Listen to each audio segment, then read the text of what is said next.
Good evening, friends. Good evening, brothers. Good evening, sisters. It's always a pleasure to be here to talk with you. It's always a pleasure to be here every Monday because the moment that we walk into this place, we are blessed with the presence of so many loving spirits that share with us their benevolent energies, and they bathe us in this wonderful, wonderful energy that soothes our spirits and calms us and cleanses us after we've been in our lives through our days, going all throughout the troubles that we deal with and everything like that. So what more appropriate topic could we talk about than the one that I bring to you today? And we all have been to school. I think that's something that's safe to say. And everyone goes through grades. They graduate from their different schools. And nobody graduates from school without passing through examinations that are sometimes thorough, and they encompass all of our past lessons. And we often stress preparing to take these exams, studying for it, and everything like that. And some people rebel, and they're lazy, and they end up failing because they decided not to study. They decided not to pay attention, not to focus on that which is supposed to help them. So they are left behind. They don't pass over or graduate to the next level or the next grade. And some are too worried about recess.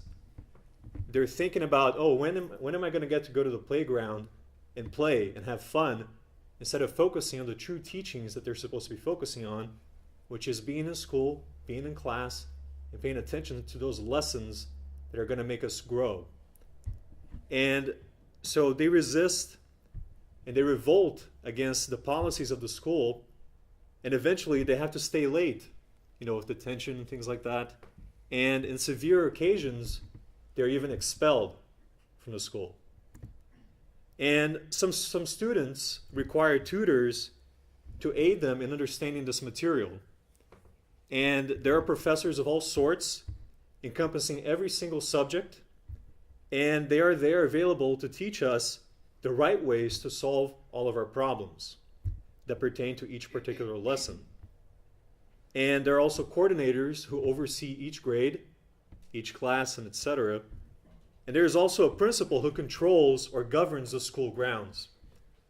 And he ensures that the school meets the overall criteria set forth by the Board of Educators, or Board of Education, whatever it may be. And the guidelines and policies are founded upon a base. There's a fundamental base that guide each and every school in accordance with the policies that will help them to teach their students, to help them progress, and etc. And the principal himself, he serves as our example by following these guidelines, hypothetically speaking, perfectly. And at times, he even shows himself on campus, walking around trying to talk to students, but oftentimes the students ignore the principal. And they overlook the lessons and teachings and everything that this principal is trying to bring to them. And some don't like him because students usually don't like principals. That's just a natural thing. And schools usually have a mission statement. And in this school that I bring to you today, the mission statement is "Blessed are the afflicted." And this school that I speak about is not some school that we can see outside when we drive past an elementary school or middle school. I'm speaking of the earth. The earth is our school. We are in classes all the time. We are taking examinations all the time. We have different teachers that help us to move forward in life. So grades represent the greater difficulties that we must endure. The tests that we take in school, they're equivalent to our trials. And tutors and professors are nothing more than our guardian angels, our benefactors, our spiritual benefactors, the ones that are there to help us at every moment. And graduation simply means moving on to better things and becoming more aware of our true essence as spiritual beings. And the recess is nothing more than the focus in the earthly pleasures. When we focus on recess, we forget about the things that are really important, that matter to us, so we can carry over into the next life or into the next level of our existence, and instead we focus on having fun, enjoying ourselves, on earthly pleasures that are ephemeral, that are not going to last, and they deteriorate with time, just like our bodies decay with time. And the expiation that we endure on earth is when we're held by force to stay longer than we desire until we correct our ways. And this is exactly the same thing that happens in school when we rebel and revolt. They mandate us to stay longer. We're left behind, and we have to deal with those that are just now going through lessons that we have already gone through, but because we are so stubborn and we did not decide to actually learn the lesson and move on, we're stuck in that level with those other people. But that presents us an opportunity to share with those other people precisely the lessons that we supposedly gained from having been at that level before, that grade before. And the exile simply means, when you're expelled from campus or expelled from the earth, which can happen, the exile simply means that we're sent to another lesser world or a lesser school to learn how good we had it and to perhaps amend our past mistakes. Because no matter how much we suffer on earth, how bad we may think earth is, there are other places, other planets that I guarantee you are much worse than ours in terms of trials, expiations, and problems that we must endure. And who is the principal of this school? The principal of this school is Jesus. Jesus is the principal of earth. Earth is the school ground, and he is here. When I said that the principal sometimes walks around the school ground and tries to guide us and help us, that is precisely what Jesus did. He came to the earth in the past, walked around the school grounds, but everyone, instead of listening to his teachings, was too worried and focused on their earthly pleasures, on those temporary satisfactions that we go through in our lives. And the PTA is our family members on the other side that have discarnated, who come to visit us and check on our progress by speaking with our professors or our guardian spirits or our spiritual benefactors. They worry about us. They may be on the other side. We may think that we don't speak with them, that we're not in contact with them, but they're constantly by our side, helping us, hoping that we learn the lessons that we need to learn so we can progress and move on, and perhaps join them once we leave this life in a better world, the spiritual world or the world of causes. And the guidelines of the school, the policies of the school, are God's laws, the universal laws. Those are the fundamentals. Everything in the universe is built upon that foundation. And the board of educators can be equivalent to the higher order spirits who oversee the functioning and programming of the entire cosmic school system. So we imagine that Earth is a certain type of school. We have here in the United States schools that are graded A, B, C, D, depending on the level of, I believe it's the teachings and the students and the graduation rate and something like that.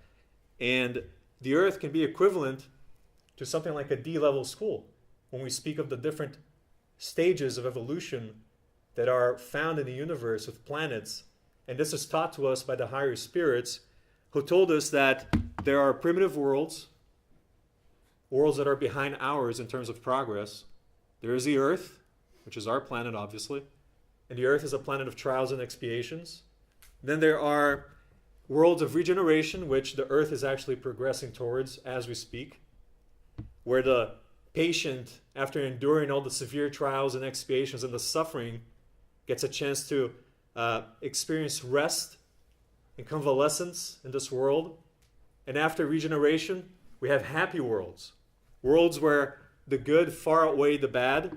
And after happy worlds, we have celestial orbs, divine orbs, where the spirit itself has completely purified and no longer needs to endure trials, and happiness reigns supreme in those worlds. And God is the founder, and all things are based on him, as I said. And I think that to understand anything in life, there's one statement that elucidates everything. If we really think about it and engage in a logical exercise or an exercise on logic, and we listen to the words of Allan Kardec when he said, all effects have a cause, all intelligent effects have an intelligent cause, and the power of the intelligent cause is in proportion to the size of the effect. Cause and effect explains everything. If you don't know anything at all about any kind of law, whether it be a scientific law, economic law, whatever it may be, if you understand cause and effect, that already helps to explain a good percentage of things in this world. Because nothing we do, there's nothing that we do that does not cause a consequence, that doesn't have a consequence. And everything that we endure, every effect, every consequence has an original cause.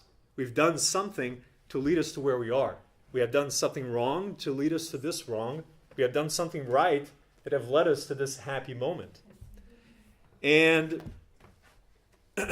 this axiomatic base, it's in the Spirit's book, and you can find this in chapter 1 on pages 80 and 81. When they speak of, when the spirits speak of God, and Kardec asks the spirits about God, and they reply that God is the supreme intelligence, the first cause of all things.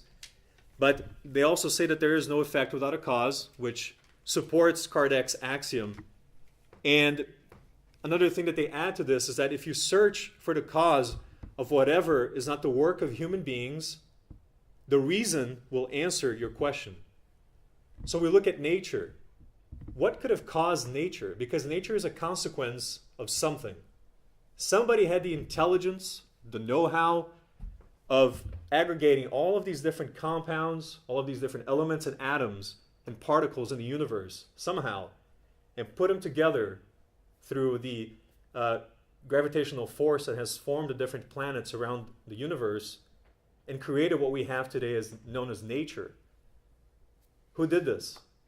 No human being did this, because it's not a consequence of something that we did. It is a consequence of some supreme intelligence that acted upon the different materials available in the universe, known as the universal fluid, and created these things, materialized these things that we have today.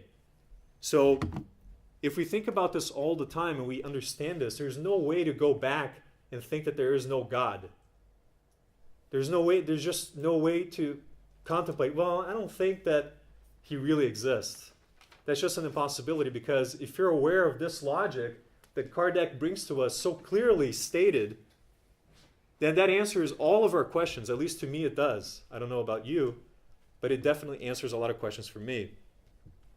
And in item 8 of the Spirit's book, he continues on, or the Spirits continue on in responding to Kardec by saying that to attribute the first formation of things to chance, this is the materialistic view, would be nonsense, because chance is blind and cannot produce intelligent results, which is what I just explained. How can something come from nothing? That makes no sense whatsoever. Something has to come from something. And an intelligent chance would no longer be a chance. It would be something, someone, something. Well, maybe not someone, because when we say someone, we tend to have an anthropomorphic idea of a thing, of a being. And we can't do that, because we can't relegate a supreme intelligence or something so great like God to us, to be a human body, to be limited like we are. He's so much more than this. Jesus is so much more than this. Spirits that are a bit more advanced than us are so much more than this. So we cannot say someone. We have to say something or some being or some intelligence.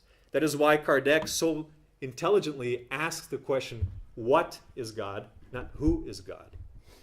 But at any rate, they continue on in item 9, saying, we judge the power of an intelligence by its works. Since no human being could create what nature produces, it is obvious that the first cause must be an intelligence superior to mankind, or humankind.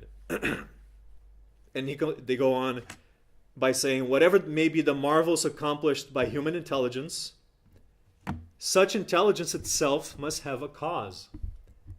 The greater the results, the greater the first cause must have been. So imagine what the first cause of the universe was. That resulted in this amazing thing that never ends, that just keeps growing and growing and growing. And no matter how far we look with our telescopes, we can't even ponder a fraction of the universe, perhaps 0.0000001%. And there's so much more that we don't even understand. We think we know, but we know nothing. Only ignorance is certain of everything. We know nothing. So don't delude yourselves thinking that you know anything, because we really don't. At least I know I don't. Anyway, and then they go on, no matter what name you give it, as I had already said, that intelligence is the first cause of all things. So understanding that the first cause of all things is God, and He is the supreme intelligence, we can't attribute to Him any kind of error, any kind of flaw. Because the moment we do this, we take away from Him His divinity, His perfection. Everything He does, all of His senses, all of His attributes, senses, if you want to call it that, I don't know what I would call what God has, is beyond what the most intelligent mind on earth could even ponder. Way, way beyond. So if we are to understand that He's immutable, perfect, nothing changes, that everything He does is just right, then there's no way that suffering could be unjust. The trials that we endure, the expiations we go through on earth, there's no way that they're unfair. Oh, I can't believe this is happening to me. Why? I've been such a good person. Trust me, there is a reason for it. There's always a reason for everything. Nothing happens by chance, as we've already talked about. And as I have said, Earth is a planet of trials and expiations, slowly progressing to a planet of regeneration. And in a world of trials and expiations, how can we expect not to endure sufferings, not to endure trials, not to go through problems? This isn't a perfect world, so there's no way that we'd have a perfect life. Even some people say, oh, I'm very happy with my life. But I guarantee you that happiness sways back and forth, up and down. It may stay sideways in a graph as far as its lowest end and its highest end, but it's always going to be up and down, up and down. No one is at constant happiness on earth. We may wake up one day and say, oh man, I'm so happy for today. Everything happened the way I wanted it to happen. My friends complimented me. I got good grades in school. My boss promoted me. Those are all wonderful things. But then you wake up tomorrow and you get into a car accident. Oh, why did God do this to me? I don't deserve this. Why did this happen? Or a family member passes away the next day without you even expecting. Why? That makes no sense. Such a good day yesterday. I was happy. Now I'm not happy anymore. That's why it's important that when we understand that God is perfect, that nothing that He does is flawed, we have to accept all of these obstacles that is thrown in our paths, because we need to understand that nothing is unjust. Nothing is wrong. Everything is right. Everything follows a correct path. We try to deviate from the path, but guess what? The moment we try to deviate, the forces of nature will push us right back to that path. We may be able to deviate temporarily. You know, I have a straight line, and on this line, I could take a left turn or a right turn or go straight. Okay, I'll take a left turn. I can keep walking left and keep walking left. But if there's a really strong wind gust that pushes me towards that straight path, I'm only going to be able to fight against it so much. If I swim against the tide, if that tide is strong enough, guess what? I'm going to end up back on the beach. I might try to swim away from my problems, swim away from the things that are happening in my life, but those waves of trials, they keep crashing down upon me as I try to swim away, eventually push us back to the beach. And we are stranded once again, left to our own means, because we have to be held responsible and accountable for all of the sufferings and all of the things that we endure and go through. That's the only way that we can progress and move forward. And in the Spirit's book, in part 2, in chapter 1 on page 134, in item 115, the Spirits tell us that God has given each person a mission. And this mission is aimed at enlightening everyone and progressively leading them toward perfection through knowledge of the truth that we have just spoken about, that God is supreme, perfect, nothing that happens to us is unjust. We may think it's unjust based on our very limited senses, because we see the now, we don't see the tomorrow. And leading them toward perfection through knowledge of the truth in order to draw them near to God. Because as we go through our missions and we endure our trials and our expiations, whatever they may be, we become better. We purify ourselves. The trials are purifying agents that help us to advance. And this, when we begin to understand this idea, we become closer to God. We become closer and closer to our true destinies. Because our destinies are not of happiness in this earth. Our destinies are of happiness in the spiritual world. Because that's where we're headed. Eventually, we will shed this. I'm not David. I'm David today, but I wasn't David yesterday in my previous life. I won't be David when I leave this life. But the essence that is the spirit of David will continue on progressing and advancing, enduring every single trial that he has to endure, hopefully accepting those trials with good humor, patiently, and understanding that that's something that I need to go through in order to reach that wonderful level of being a purified or a pure spirit. And spirits acquire knowledge by experiencing the trials that God has imposed on them, which is what I have just mentioned. The trials that we go through, what they do is they push us to use our minds, to use our intelligence.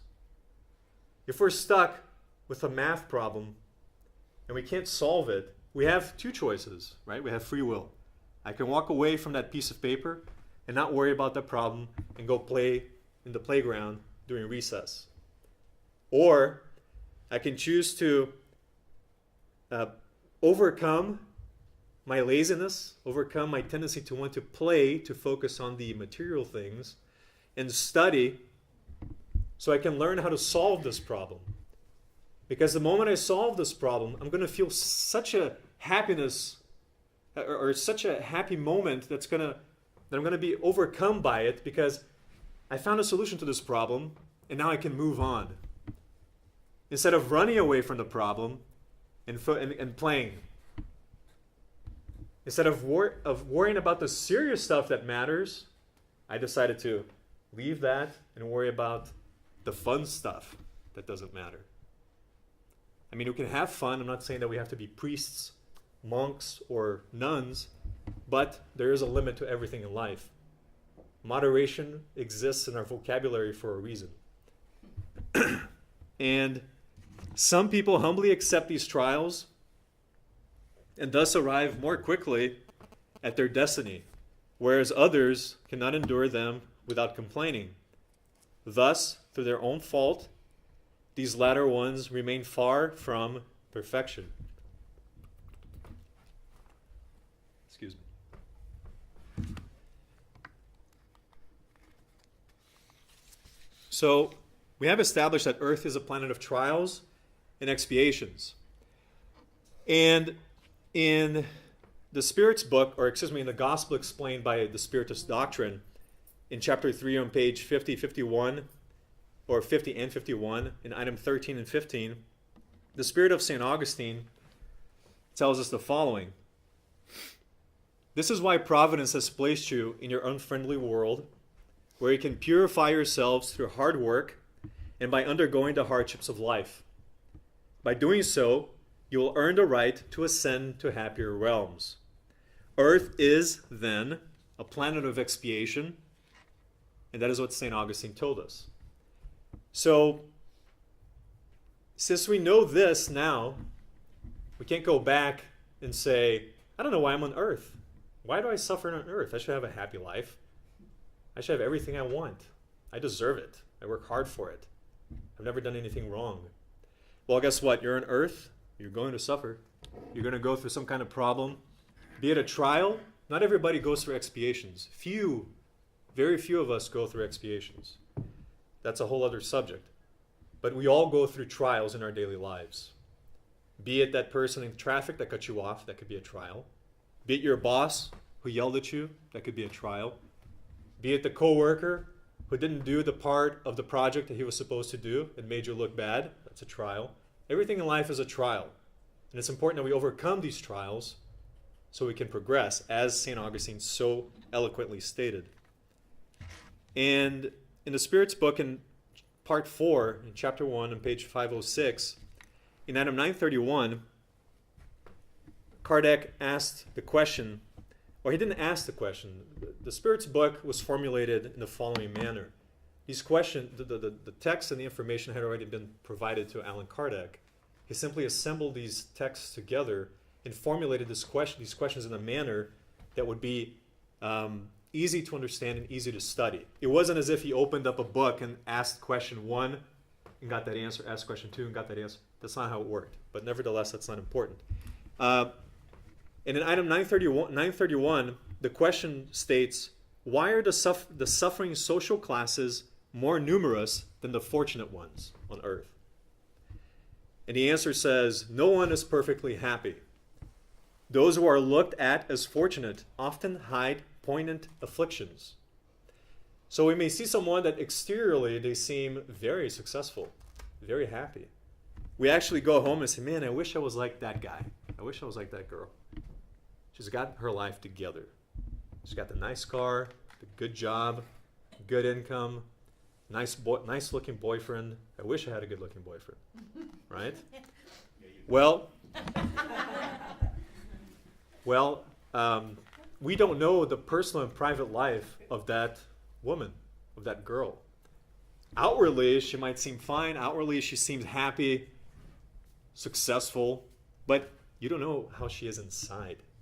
She could be suffering from extreme anxiety, depression. All these things can be covered up in physical life. The body acts as a sweater or a t-shirt that blocks the way we look inside. Let's say you have a tattoo on your chest. You have a shirt. Well, you can't see the tattoo, so you don't know what's going on under that shirt. Well, that's essentially what happens with the body and the spirit. You have the body, but inside the spirit, you don't know what is happening there. The spirit of that individual, the soul, which is the incarnated spirit, could be going through severe problems, sufferings, all kinds of issues that are causing them the utmost, I can't think of the word, but they're in trouble. So we don't know this for sure. And the spirits go on in item 931, suffering is everywhere on earth. However, in response to your thought, I will say that what you call the suffering classes are more numerous because the earth is a place of trials and expiation. So we can imagine how good we have it. Imagine a primitive world. Imagine a world that is lesser or inferior to ours. How great it must be to live there. So it's very important that we accept our trials here with dignity, humility, because no one wants to go back to those places. Because you're going to go back and you won't know it, but your spirit is going to reminisce about those past lives. You're not going to remember it exactly, but you're going to reminisce about those past lives. And you're going to say, I'm not supposed to be on this planet. I'm not supposed to be here. I don't feel at home. I don't feel like I belong with these people. That's what happens when you're put into that exile. You're expelled from the school of earth because you decided to be stubborn, or we decided to be stubborn and not learn the lessons. And when humans have finally transformed it into the habitat, the earth, into the habitat of the good and of good spirits, men and women will no longer be unhappy in this world. it will be a terrestrial paradise for them. So it is up to us to help the earth progress. The earth is not going to progress by itself. The spirits that inhabit the earth must progress first to help the earth move forward. And in item 933, the question is posed, if people are usually the artisans of their material sufferings, are they also the artisans of their mental sufferings? I think the answer is pretty obvious. And I will give you the answer so you'll see how obvious it is. Even more so, because their material sufferings are sometimes independent of their will, while wounding pride, frustrating ambition, avaricious anxieties, envy, jealousy, in short, all the passions comprise the torments of the soul. So we have somebody who seems perfect on the outside, but inside they're frustrated because they have a lot of ambition and they can't get what they want. They're happy on the outside, but they have anxieties because they can't get what they want. They're envious and jealous of the other people in a better position than they are. Because those are the type of people that don't believe in the future life. That don't believe that, I'm just passing through. What I do here isn't that important. What I learn here is important. Obviously, what you do here is important to an extent, especially if you do something good. That's very important. But people that don't believe in the future life, that don't believe in God, that only believe in the now and today, and that after today it's over, that's when they place so much importance on the things of today, on the things of the earth. I have to get that car. If I don't get that car, I'm just going to freak out. I have to get that job. If I don't get that job, I'm going to be depressed for the rest of my life. If I don't get that girl, I'm going to be upset. If I don't get that boyfriend, whatever. Those are people that don't think about tomorrow. They see 5 feet in front of them instead of lowering those walls and seeing way beyond into the horizon. Because it is when we stare into the horizon that we see the light of God shining bright and resplendent in the sky, welcoming us to something so much greater than this small, isolated, secluded life on earth. This isn't everything. It's a very, very minute part of everything.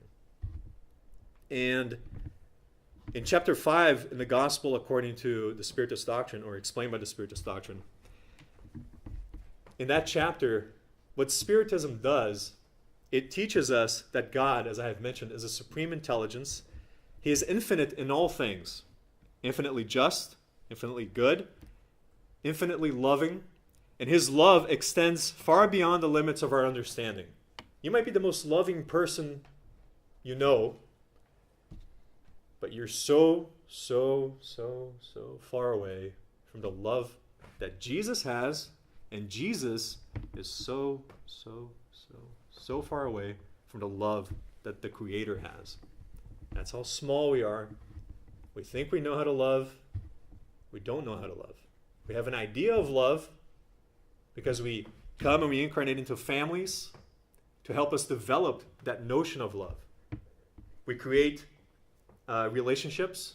We rekindle relationships. And we form a circle of friendship, of affection and love that carries over into other lives, which is known as our extended family. Because every time we reincarnate, for the most part, we reincarnate around or next or in the same familial circle that we were in the previous life. Because we form these friendships, and this is the wonderful thing about the universal law of fraternity and solidarity. Because it is by these expiations, these trials, these incarnations, living with different family members, creating an affection or learning to love them, earning their affection, that we begin to create the solidarity towards others. And eventually, the more we progress, the more we reincarnate, the more we expand this familial circle. Before we know it, the circle encompasses all of the entire globe and the entire earth. And we have a loving family, a fraternal family on this planet. Then, and only then, and only then, we'll understand somewhat what love is, what the love of God is, what the love that Jesus has for us is. And we can deduce from the initial statement about God being the supreme intelligence that no amount of suffering, as I had mentioned, can be labeled as unjust, because every suffering falls into the universal laws, primarily the law of progress. If we don't suffer, we're not going to progress. If you lay there on a hammock in front of a beach, sipping on a margarita, how are you going to progress? What's going to impel you? What's the impetus that's going to cause you to get up out of that hammock and do something useful that will cause you to learn something and advance spiritually, morally, intellectually, etc.? That's the law of progress. So we must go through these trials because a lot of us are lazy. A lot of us are lazy. And we don't want to go through that. I really don't want to go to that job interview. I really don't want to go to that encounter, that business meeting. I don't want to deal with it. I'm too tired. I'm too lazy. Well, that's why God gives us trials. Because sometimes we can't do it ourselves. We need that extra push. Hey, go out there, try it. Because I guarantee you that if you have faith, if you believe in yourself, you'll be successful and you'll earn the merit of having completed that trial and you'll be able to move forward. And the law of progress is a constant law of nature, so we are constantly progressing. Ergo, we will constantly go through trials, through problems, through obstacles that we must overcome. And the causes of suffering have two sources. One of them arises from the present day life, something we did yesterday. There's no one here, including myself, no one here, not here in this room, but here on earth, that if I were to ask, is there anything that you regret doing? Anything that you could have done differently, that you might have done had you known what you know now? Had you known what you know now? Everyone would say, they would maybe think for a minute, 2 minutes, 10, depending on how intelligent they are. And then eventually they would say, yeah, you know what? I probably could have done that better or differently. I could have treated that person better. Or I could have, done that job better. Everyone has something they could have done differently or better. And outside of the present life simply means that if we can't identify a source or a cause of the trial or the problem that we're enduring today, that simply means that the cause of this problem comes from the past, be it the immediate past of a previous life or the very, very, very, very far back past of a long time ago, things that we did that we're not even aware of, we don't remember, because God has blessed us with forgetting the things we did in the past. Because if we remember the errors and the mistakes and the crimes we committed when we were lesser individuals and lesser spirits, less evolved, all of us would be ashamed of what we did. I guarantee that.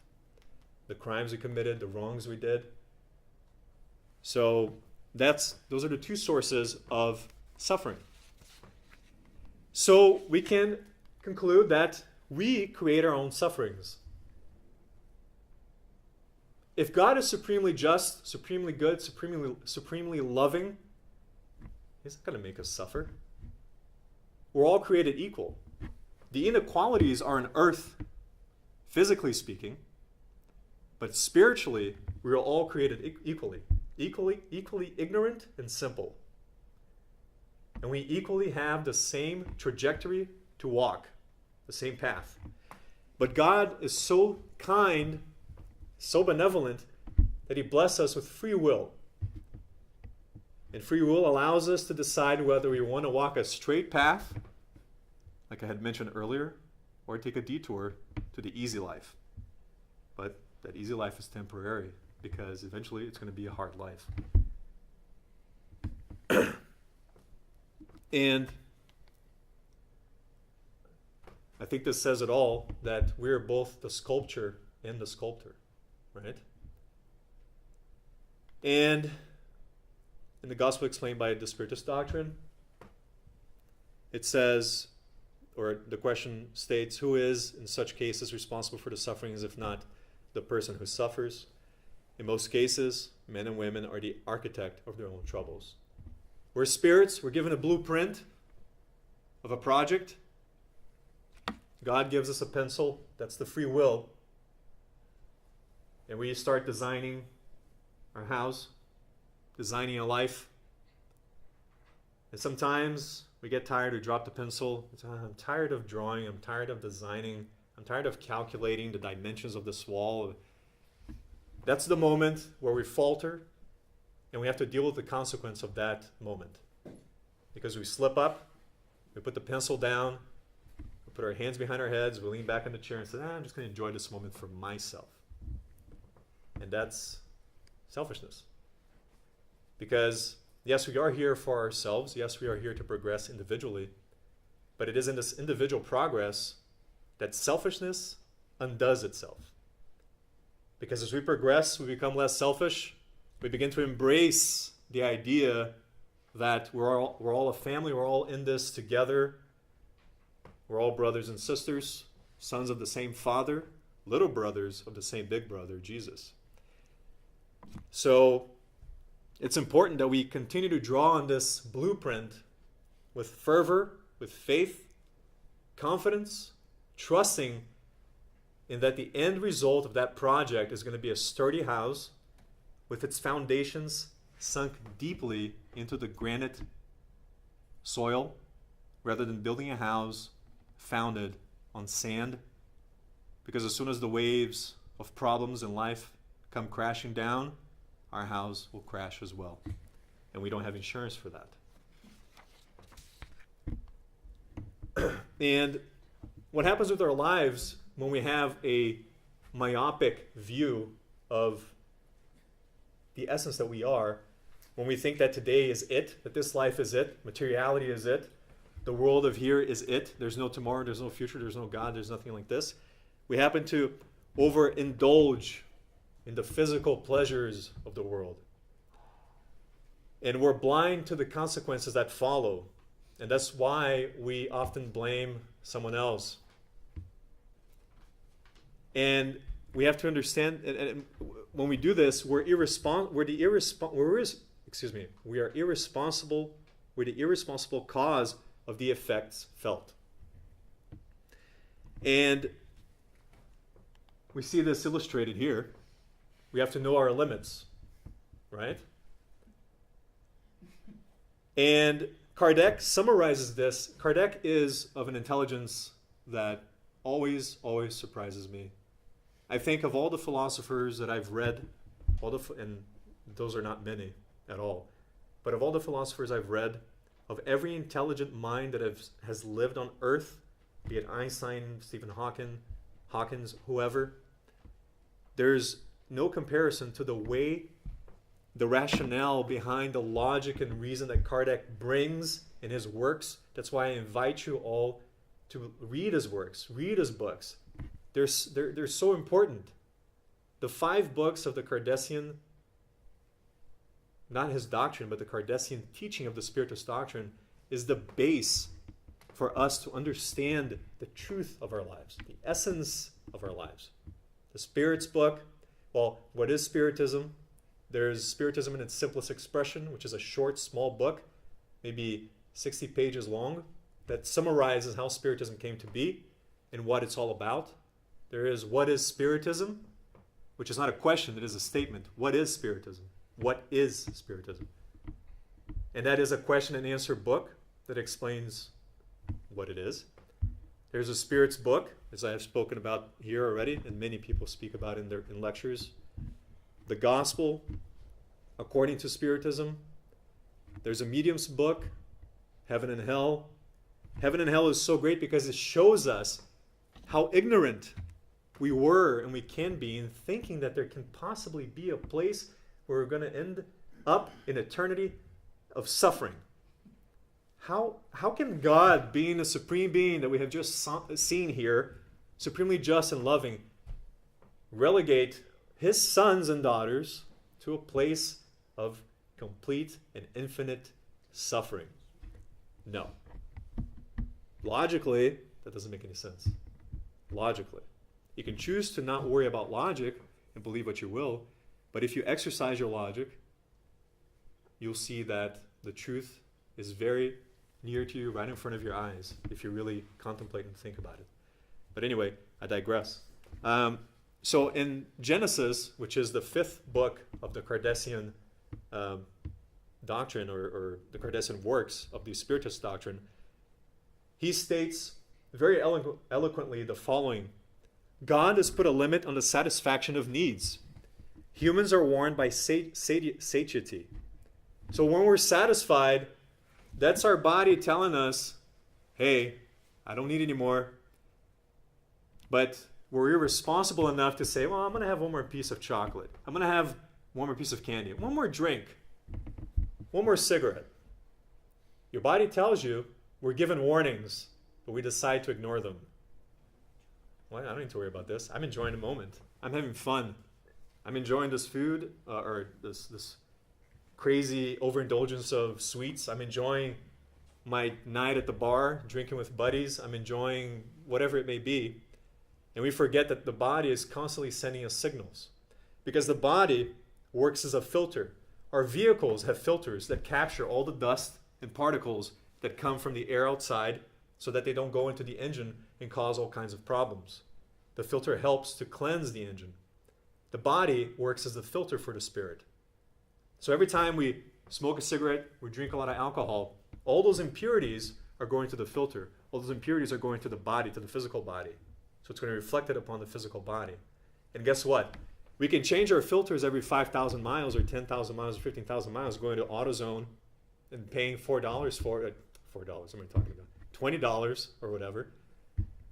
But guess what? I can't go to the store and buy a new body for $20. Definitely not.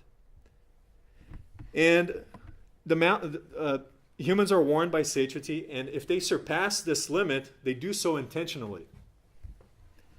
The maladies, illnesses, and death that can ensue are therefore the effect of their own lack of foresight, not God's. After reading this statement, if you still blame God, that's your choice. But I don't think you can blame God after knowing this, or anyone else, really. We have to accept the responsibility for the things that we do, and we have to accept the responsibility for the consequences of those actions, because we incur those consequences from our own. We are the cause of those consequences, so we incur those problems from our own actions. And free will allowed us, as I had mentioned, to go beyond the limit of our nature. Yet, we deem to not be responsible for the consequences. It's God's fault. It's a lack of luck. And maybe it's just my unlucky star. And we blame, instead of blaming ourselves for our own carelessness, because that's what it is. Our carelessness leads us to suffering, leads us to the problems of life. And they go on in chapter 5 and page 71 of the Gospel, saying that there is no wrong, no infraction of the divine law, however small, that does not carry its own consequences. So you may think it's a little thing, well, maybe if I do this, it won't be such a big problem, but it's going to come back. It's like a boomerang, right? When you throw a boomerang, it goes, comes back, right? Well, if I throw a boomerang filled with nasty thoughts out into the open, it's probably going to capture all those things that are in the same frequency as those nasty thoughts. So as that boomerang comes back, I start feeling bad, negative, these thoughts in my head. Where are they coming from? I don't know why I'm thinking these things. But it's that you sent out into the ether coming back to you in that boomerang of thought. That kind of summarizes or illustrates what I'm talking about. So we have to be wary and careful with our actions so we don't suffer and incur the consequences. And the suffering is a warning. It serves as a warning. When we're driving down the road and the light turns yellow, that's saying, hey, pay attention because soon you'll have to stop. When we're suffering, we understand that I'm doing something wrong because otherwise I would not be going through this hardship. What did I do? I have to ponder, what did I do that now I'm going through this suffering? So take suffering as a warning, not as something bad, but as a blessing, because it warns us of when we need to stop at that red light and think before we cross that intersection. Because if we blow through the warning signs or that yellow light, we don't know what car is going to be coming on the other end and is going to crash right into us and cause all sorts of negative consequences. And thankfully, in God's benevolence, He gifted us with a new day every morning that we can wake up, look at the sky, see the birds flying, the clouds painted on the canvas of the firmament, the sun shining brightly on the sky, welcoming us to new opportunities, new chances for learning and growth. This is what reincarnation is. We can see reincarnation, the theory and the logic of reincarnation reflected in all of nature. When the flower wilts and blossoms once again, we can say that it reincarnates. When the sun sets and it rises once again, we can say that it reincarnates. And that's life. Every day we reincarnate with a chance to do something new, to improve ourselves, to better ourselves, to solve the suffering that we're going through, or to do something good so that we don't suffer. And I should have put this before so you can have this in your heads while I talk about the sun. But so time is wasted on a life that could have otherwise been fruitful, right? I'm only worried about the pleasures of life. I'm not going to worry about any. What happens is once you leave this life, you're going to be a repentant spirit, because then you're going to request a new existence. You're going to be just in trouble. You're going to be anxious. And I had so many things that I could have done and I didn't do it. I wasted my time. Kind of like a lazy person says, man, I wasted the day. I could have done this, this, and this.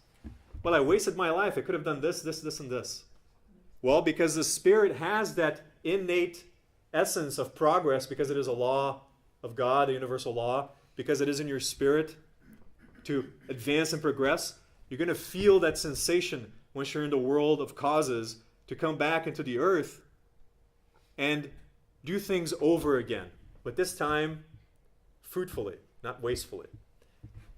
And as I said, the sun rises on the horizon, which displays the notion that as with each new day, a new life provides opportunities to put its good resolutions into practice. So every effect has its cause. Sufferings are consequences or effects, and therefore all sufferings must have a cause for being. Causes precede their effects. So if a cause isn't found in this life, as I had mentioned, it must then come from a previous life. And Spiritism grants us this insight. How great is Spiritism, right? How great is the logic that it helps us. How great is the logic of Spiritism, because it helps us as a science, not a religion, but as a science. It helps us to observe these facts on our daily lives.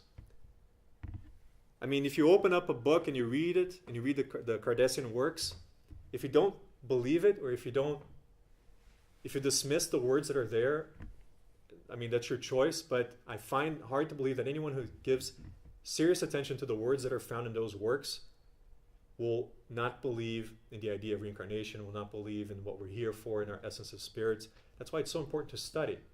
We don't just read a book. Anybody can read a book, flip through it, read that book. No, we read a book. We ponder, contemplate the points, the theories. We write down notes. We study it. Yeah, sure, we all don't have time to do this, but we all have time to go out and have fun, right? So it takes maybe, 20 minutes a day, 30 minutes a day, 1 hour perhaps. Everybody has an hour of the day, because I guarantee you're sitting on Netflix watching those seasons, and 4 hours gone by, I've watched 40 episodes. Oops, I could have read a book. I could have done my homework. I could have done my work for tomorrow, so I won't have to go up to my boss and tell him that the dog ate it or whatever, right? So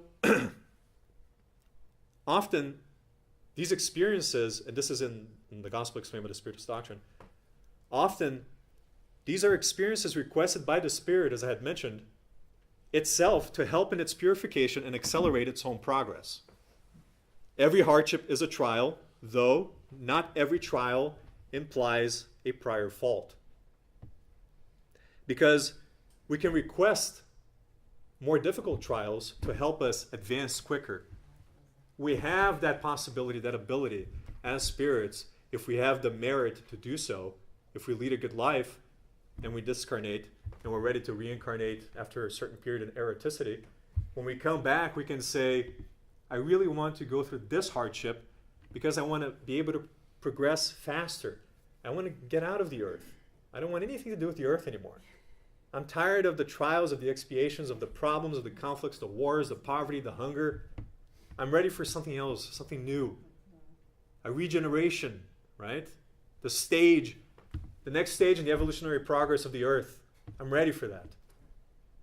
I'm ready to love, to care, to be affectionate, to share with people happiness. I'm ready to share in charity, because without charity there is no salvation. That's what Allan Kardec said. And that's a very wise statement.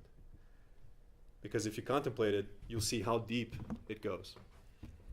And continuing on in the gospel, the spirits continue in saying, it is when a trial is met with moaning and contempt toward God that it is likely tied to some prior wrongdoing. It is when we came back and reincarnated, but we didn't ask for it. But the law of nature tells us that for every cause there's a consequence, and we're suffering the consequences of suffering. And because we rebel against these problems, because we don't believe that we caused anything, we didn't do anything to cause that effect. Sorry, I lost my train of thought. I'll just keep going. So it continues on here. The more serious the illness, the stronger the remedy must be. So the more we engage in wrongdoing, the more serious the correction has to be. The farther to the right I go, the stronger that gust of wind has to be to push me back into the straight path. So that's why it's important. I don't know about you, but I don't want to suffer that strong push. I don't want to go through that. We already go through enough problems every day on earth. I guarantee I can ask each and every one of you, do you want to go through something tougher? I don't. So it's important that we don't make these serious mistakes.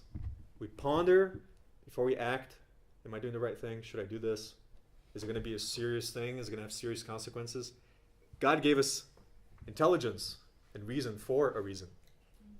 So we can contemplate and realize what we're doing wrong and not engage in that action.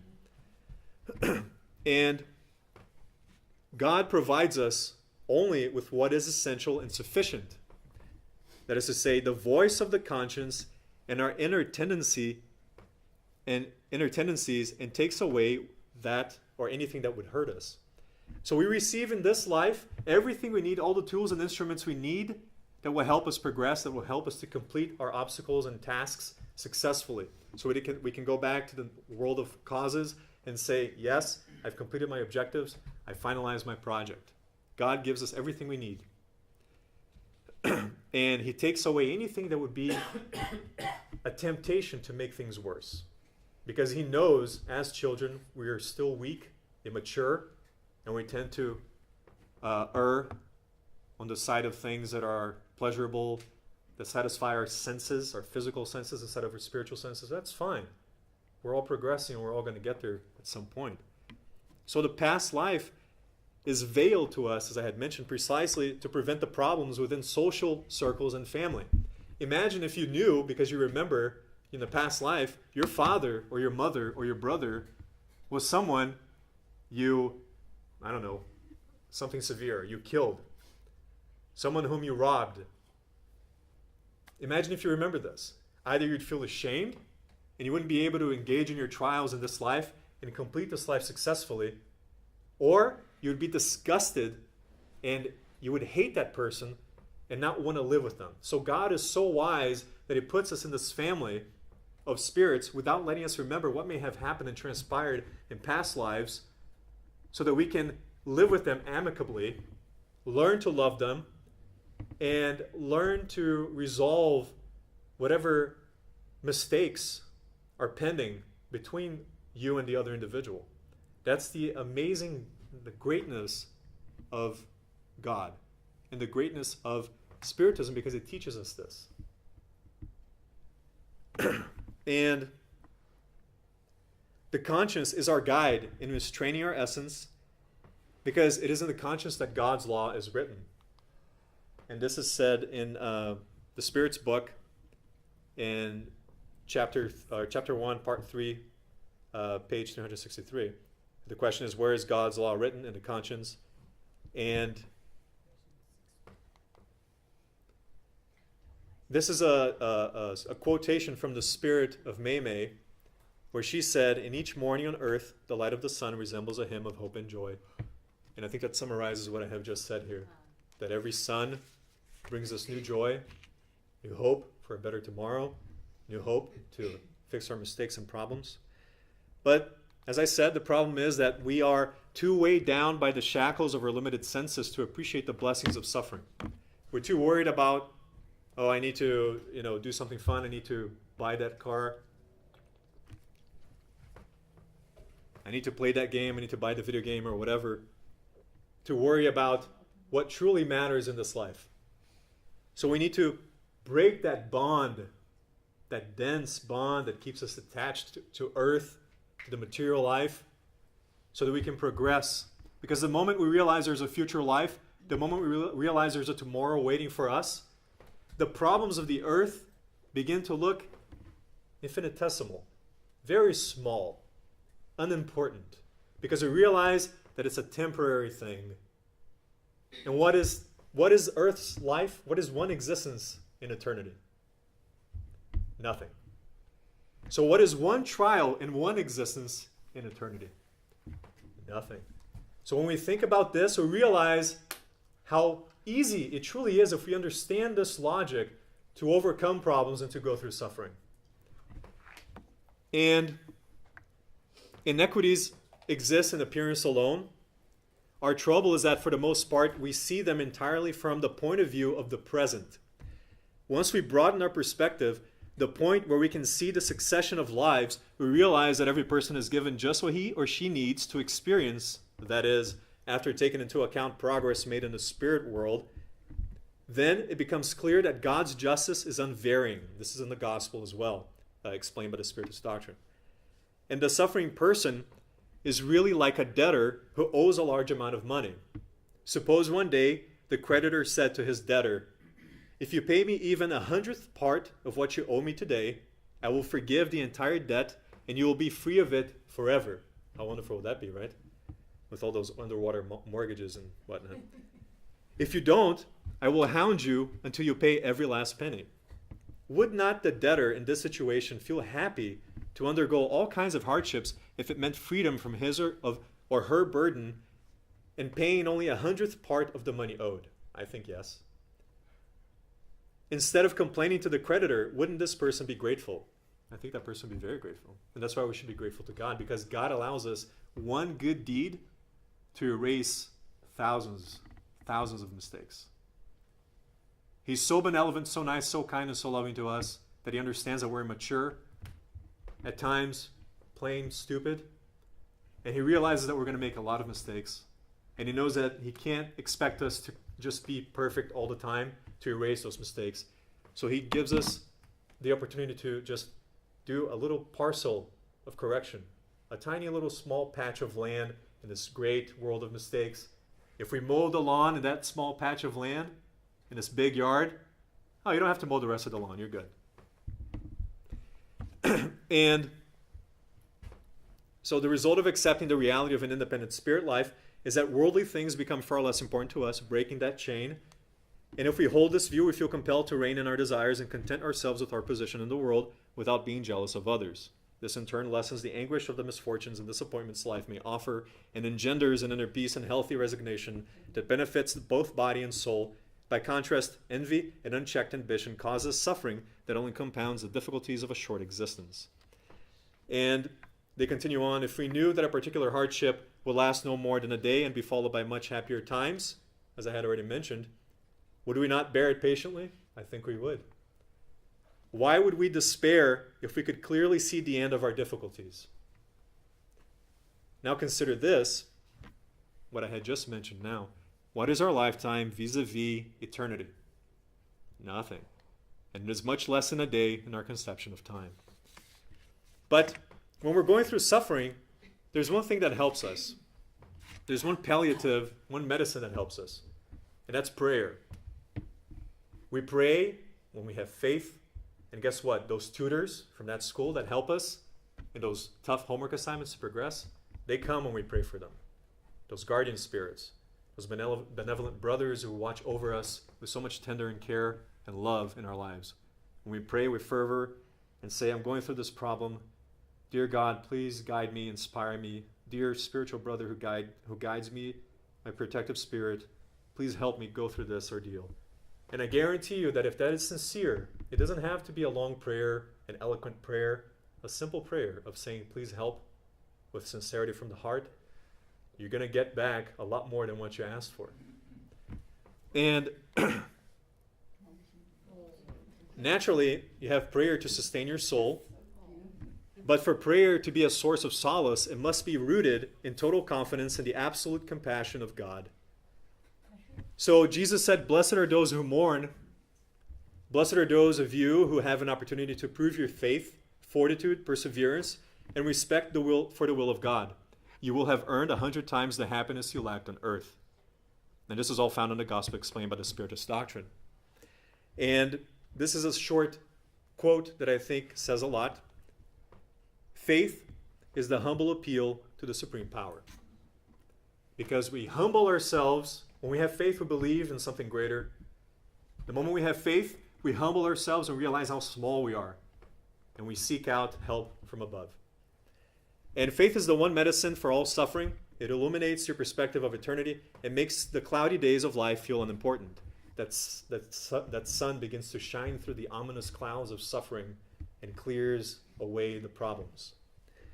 So another good quotation here that I think makes a lot of sense for this talk is, each person leaves behind on earth their own life's inheritance. So we inherit our own problems, right? We inherit all of our confusions, all of our errors. So it is easy to suffer, and it is difficult to forgive. Because to forgive means that you need to humble yourself before others. You need to let go of that selfish ego that says, he should forgive me. He needs to come over here and apologize to me. You need to understand that the moment you apologize to that person who offended you, you're gaining so much, because you finally begin to understand what true love is. It's easy to love someone who is in your family, who you get along with. It's much tougher to love someone who has done wrong to you, who has made a mistake and caused suffering in your life. And the less you desire, the less you be possessed. And this isn't to mean something like The Exorcist. This is just to say, the less you desire, the less things are going to possess you to the earth. In other words, the last thing are going to keep you attached to the earth. I know that word is usually misunderstood.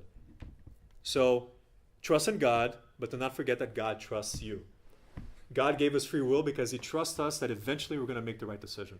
Eventually we're going to overcome the suffering. We're going to overcome the suffering, overcome these obstacles, and better ourselves for it. And this is very well illustrated where in the gospel explained by the Spiritist Doctrine, the question is posed, what does it matter to a soldier who loses his weapons, his gear, his uniform, if he comes out of the battle a winner covered with glory? Who cares, right? What if I lose my car, my home, my clothing, my loved ones? Those things are temporary. You're going to lose them anyway once you leave the earth.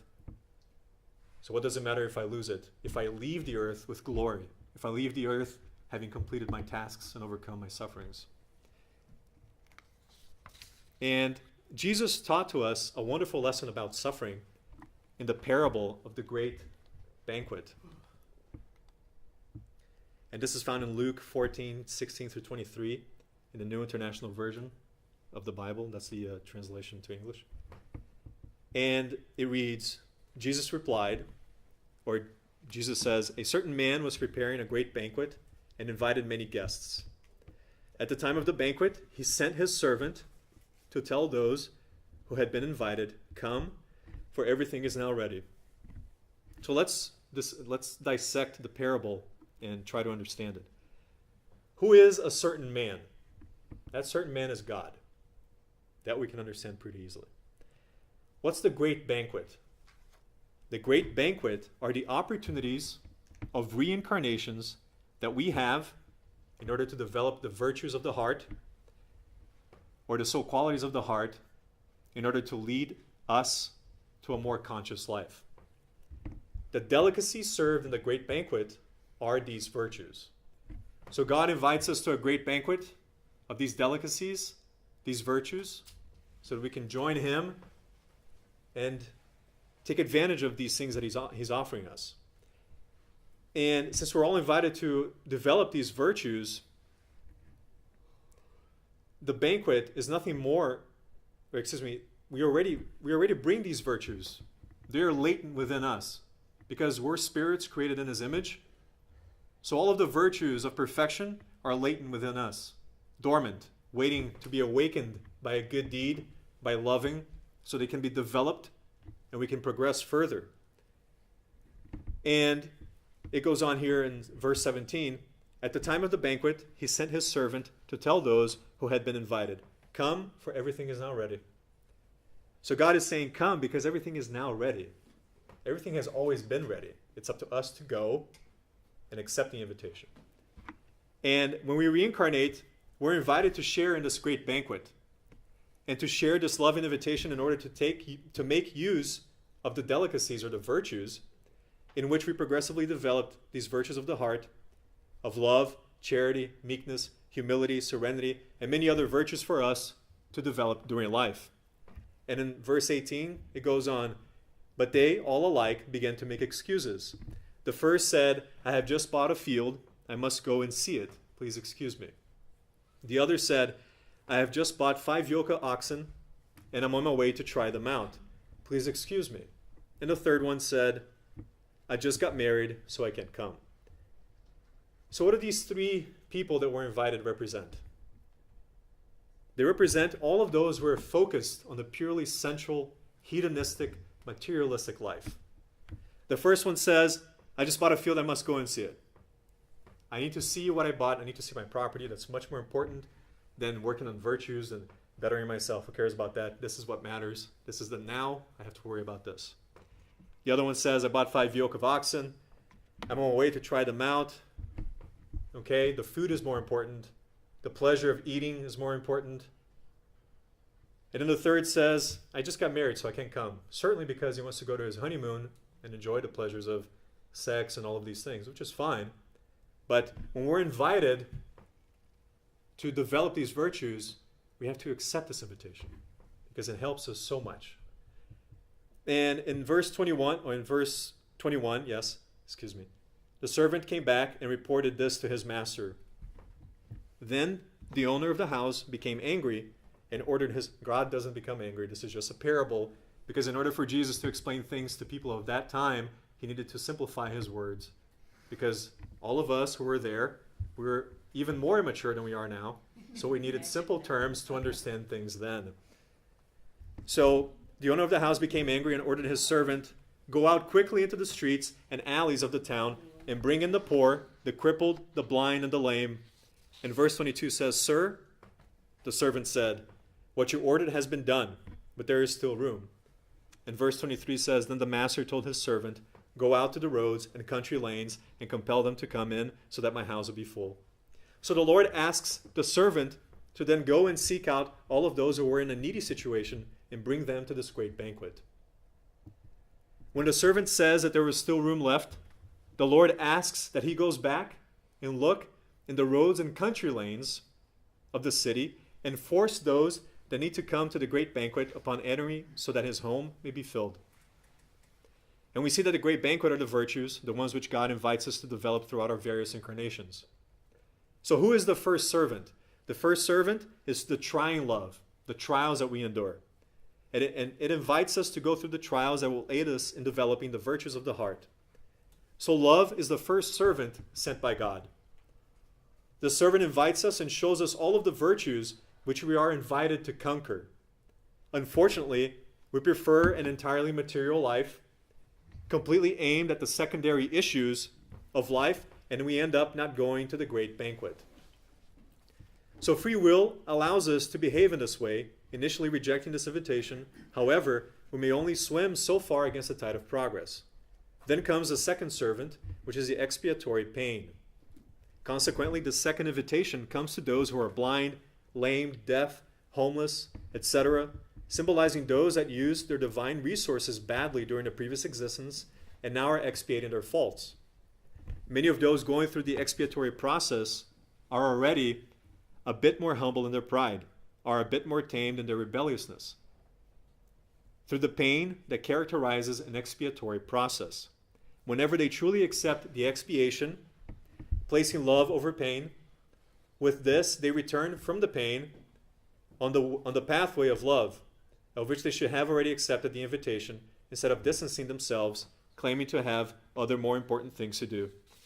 And these individuals have already been invited by the loving servant, but refused the invitation. And subsequently the second servant came, which is the expiatory pain, so that from this pain they may develop the virtues they did not want through love. So unfortunately, many of these remain rebellious before the expiatory pains or the expiatory issues that they have to go through, and they curse all of these issues and everyone around them, going deaf against everything, and even God himself, blaming him and everything else.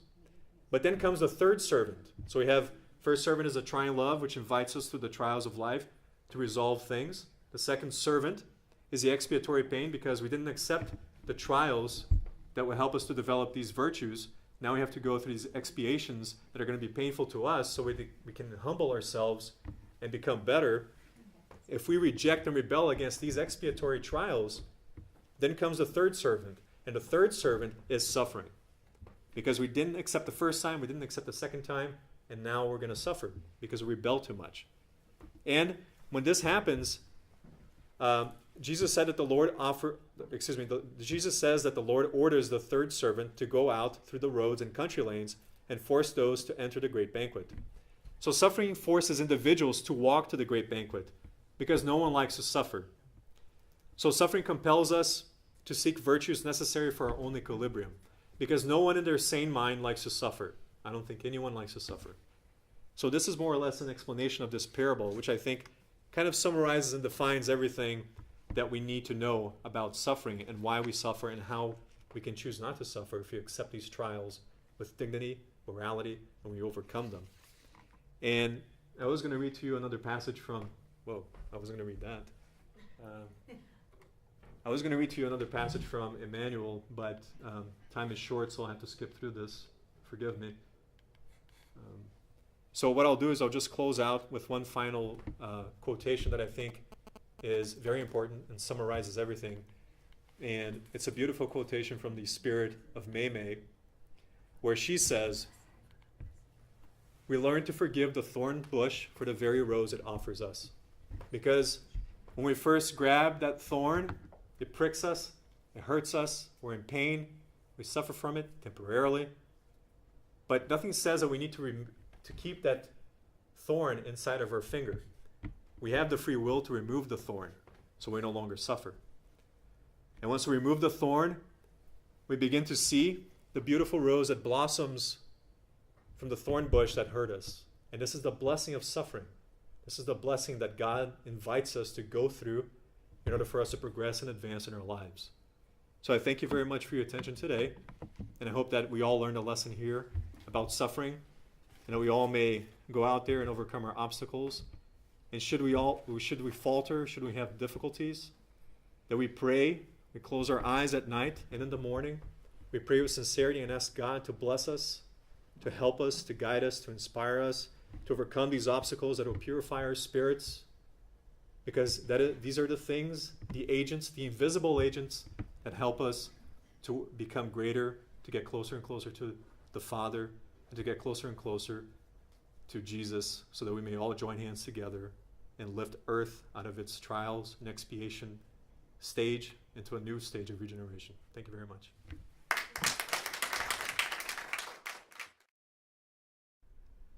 The Gospel according to Spiritism is the third of the 5 books comprising the Spiritist codification. It encompasses all of the moral teachings of Jesus, and it provides a base on which followers of our religions, and even of those who do not profess any religion at all, can build their own moral edifice. The Spirit's book, written by Allan Kardec, is the initial landmark publication of the Spiritist Doctrine that has made a profound impact on the thought and view of humanity. It is divided into 4 parts and has 1,019 questions asked by Allan Kardec, the codifier of Spiritism, to the higher spirits. It rationally and logically presents the teachings of Spiritism and their scientific, philosophical, and religious aspects. This and other Spiritist works are available at ediceiofamerica.com. That is EDICEI of America.com. Thank you for watching.